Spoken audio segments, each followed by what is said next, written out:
Body weight, body weight, body weight. That's it. That's all. You need to learn how to move your body. Those kids need to learn how to move their body.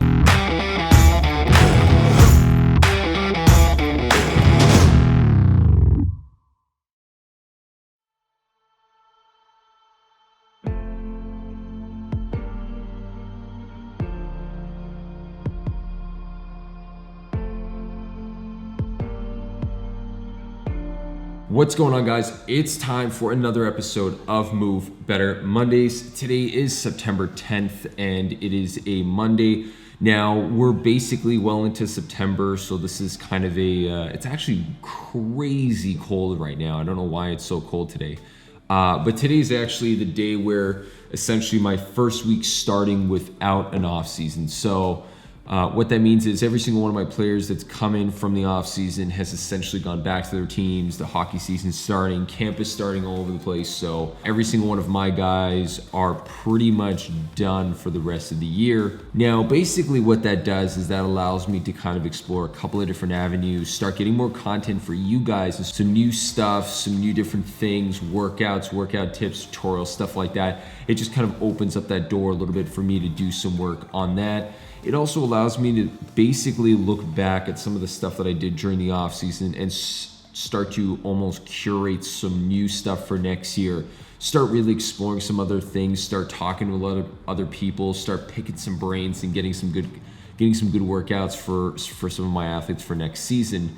So this is a really interesting time for me because I really spent a lot of time looking back on the previous off season and almost going over some of the things that I did previously, and then I did over the summer, and really start hashing out some interesting details and really looking over some of the stuff that I've done. And it's been a time for me to really sit back and reflect on a couple of interesting topics and really start reflecting on some of the things that I did throughout the off season that I think are really interesting for you guys to be listening to, or to you guys that are going to be interesting for you guys to maybe start applying either now during this September period, maybe in January if you're watching this in January, or a little bit later on and into the next off season if that's what you're into. Now, the summer is a really interesting time because it allows me to start thinking about some really interesting subjects and topics and start almost discussing this with a lot of individuals and kind of getting my head wrapped around some of my theories and some of my thoughts and almost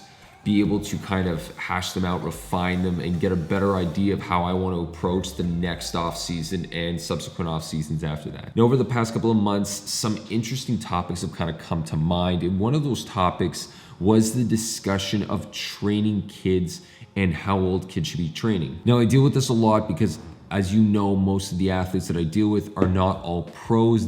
I do have a lot of pros and I do have a lot of junior athletes that are almost right on the cusp of jumping into pro hockey. But I do deal with a lot of young athletes that are up and comers, that are coming up through the system, that are working their way up through the youth system and kind of working into that pro situation. So it's really interesting for me to start working with almost both those types of age populations because you get a really good understanding of what each of those two populations need and what makes them so different and what really separates the two, right? What's going to separate that young hockey player or that young athlete that's in that really young starting phase, that bantam midget phase versus going into that junior American League, NHL level? What's really going to separate those two? And that's kind of something I've been really thinking about lately. And that's what essentially led me to this thought process and this discussion, this entire topic for today's episode. And that's why today's episode is called At What Age Should You Start Lifting? This topic is something we really need to address and understand because it's drastically affecting the way our youth is developing from an athletic standpoint. And not even from an athletic standpoint, we could even make the argument that it's almost from a movement standpoint as well. Now, there's a lot of variables that are going to affect the answers to the questions because there's a lot of ands, or, buts, what ifs that kind of come along with this discussion, and it simply comes from a lot of beliefs because we spend a lot of our time thinking about how adults are handling these situations and almost address them the same way as youth should, right? We basically say if an adult's doing this, then kids should do it. It's perfectly fine. And there's a lot of gray area in there, and I'm basically gonna get into a couple of those different details right now. But the first thing I want to address is the big topic and the big thought on whether weightlifting and lifting basically heavy weights is going to be stunting your growth. Now, as it stands, research is basically on the fence about the entire topic. There's a bunch of research that says it doesn't. There's a bunch of research that says it does. There's professionals that say it doesn't. There's professionals that say it does. Now, as I look at it and the way I'm looking at it, I really don't even think we should even be discussing it. We shouldn't even be getting there, because in reality, there's so many things that are gonna be going on before we even start lifting weights that it's almost a moot point. It's basically like saying, do I need gasoline when I haven't even bought my car yet? Especially if our focus and our attention and our mindset is aimed at the proper way of developing an athlete, that topic shouldn't even really be coming up. So the first thing we really want to start answering and asking ourselves is, why are these youngsters training? What is the purpose of them training? Are they in there to lose weight? Are they in there training for their sport? Are they doing it because they like it? And also, how old are they? So when it comes to weight loss, one of the biggest misconceptions is that a lot of us think that what we do in here is going to drastically affect our weight loss. Now, childhood obesity is becoming a huge epidemic. It's becoming a huge problem. So a lot of individuals are almost forcing their kids into the weight room to try to almost make up for that extra weight that they've put on by working out, thinking that that's going to be the difference maker. We have to remember something. The kids are really young, so the first thing that's going to be on their side is their metabolism. So almost taking that off the table is useless, or trying to push their metabolism to work faster is useless as well. We really need to be considering what we're going to be giving them and not what we're doing in the weight room, because that's not what's going to affect their metabolism. It's not going to affect how much more they're burning, because their body's not able to develop more if we're not giving them the right foods anyway. So if you're looking to get into the weight room, or if you know someone that's trying to get into the weight room that's young and that really wants to start working out because they're trying to lose weight, the first thing you want to consider is what you're eating. Make sure you do a very thorough check of what you're going to be eating, and almost audit the stuff that you're doing. Are you having too much sugar? Are you eating too much cakes? Are you having too much dessert? If you're still doing those things, whatever you do in the gym is not really going to change anything. That holds true for adults. It's the same thing for them. Unfortunately, making an adult do more work or weight train is probably going to be more effective, because their body isn't developing more. Their body is almost decaying. After the age of 25, our bodies are slowly starting to plunge downwards. I know, guys, sorry, it's coming. But if you're past that 25 point, your body's going down. If you're on the front end of that 25 point, your body is still getting better. Your metabolism is still increasing. You're still going to start burning more calories. You're still going to be growing. You're still benefiting from that positive metabolic rate. So you getting into the weight room and training is probably good. You're probably going to get in shape. But anything past that, yeah, weight training becomes a lot more effective, because it's actually trying to reestablish a proper metabolic rate, and it's actually trying to bring up your metabolism a lot more and try to almost halt it from slowing down naturally. Now, the reason I bring up sports is because it's very obvious that a lot of individuals are trying to get their kids into the weight room to try to improve their on ice or on field or on court performances, and that's totally normal. I understand it. It's a fair claim. It's a fair reason behind it. I totally understand why you would want to do it. You're trying to do what's best for your kid. You're trying to put your kid in the best position possible to succeed on the ice, on the field, on the court. It's totally understandable. But unfortunately, what you may be doing is leading your kid up or lining your kid up for an injury later on in their lives, or basically a series of injuries that are all caused by poor development when they were younger. And if they're doing it because they like it, then we need to start considering the final consideration, the final question, which is, how old are they? Now, if they're looking to weight train, it's a very touchy subject, especially when it comes to their age, because there is a gray area between the ages of about 14 to 16 or 15 to 16, because there's a lot of different time periods where someone's gonna have almost pretty much matured physically. A lot of us feel much more comfortable because they've almost hit that height that they're almost going to be at for the rest of their life. So the whole stunting of growth has gone down. But even before that, there's still a couple of factors and there's still a couple of things that really need to be in place before they start lifting weights, which are really important in allowing them to be able to lift weights effectively. Now, in regards to training or doing some type of workout itself, I wouldn't really recommend anything for anybody under the age of 11. I think anything before 11 is a little bit too much of a stretch. It's a little too much of a push. There's so much going on before 11 that we really need to almost allow to occur naturally. So what does that mean for someone who is basically between the ages of 11 and 15, 16, before they can really start getting into the weight room where I can say comfortably, all right, you can get in there, you can start lifting weights, you'll be fine.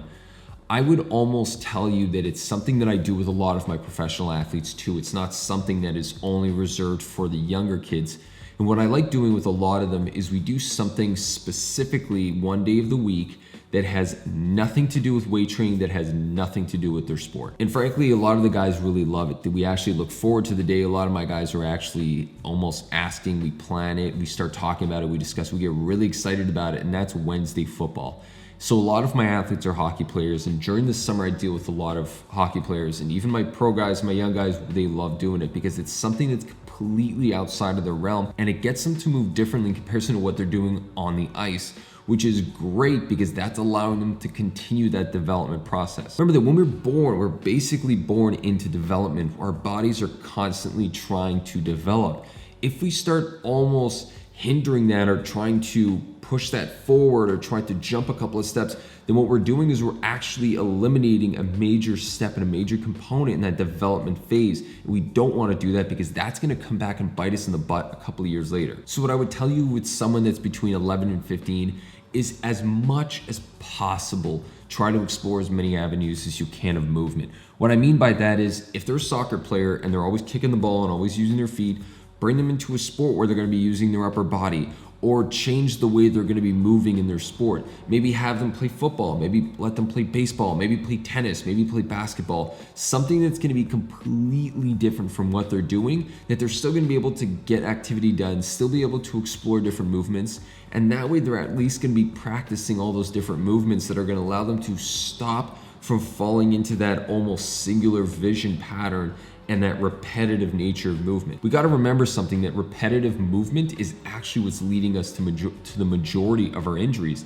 That same thing holds true for adults. We spend a lot of time, as I am right now, just sitting in a chair, working at a desk, or sitting down watching TV, or sitting down and on our phones or on our computers. Now, I'm not saying that these devices and these actions are bad for us and that's what's killing us.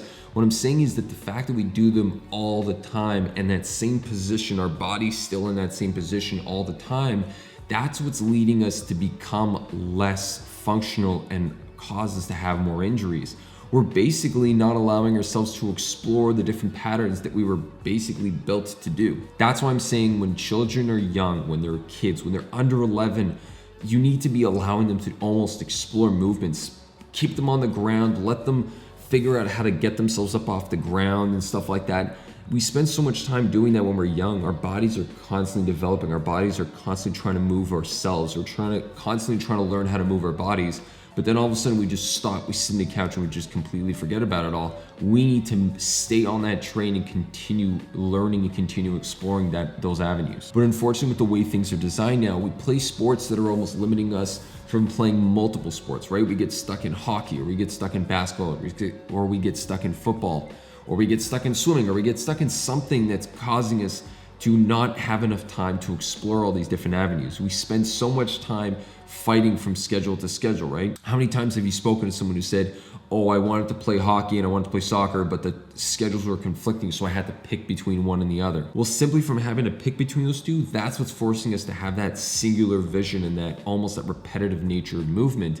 And that's what's leading us to a lot of those injuries. So if you are in that scenario, and if you know someone that's in that scenario, or if your kids are in that scenario, and you're really starting to think about how to properly get them out of that almost that repetitive nature of movement, then yes, I would say maybe training is something that you can explore. But again, making sure that they're at least 12.